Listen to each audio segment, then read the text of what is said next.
వ్యాసాయ విష్ణురూపాయ. వ్యాసుడు శ్రీమన్నారాయణుని యొక్క అవతారం.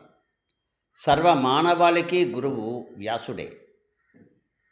అంధకారాన్ని తొలగించేది వేదం. అలాంటి వేదాన్ని అనేక విధములుగా లోకానికి అందించినటువంటి గురువు వ్యాస మహర్షి. కనుక సమాజానికి అంతటికీ కూడా, మానవాళికి అంతటికీ కూడా గురువు వ్యాసుడే.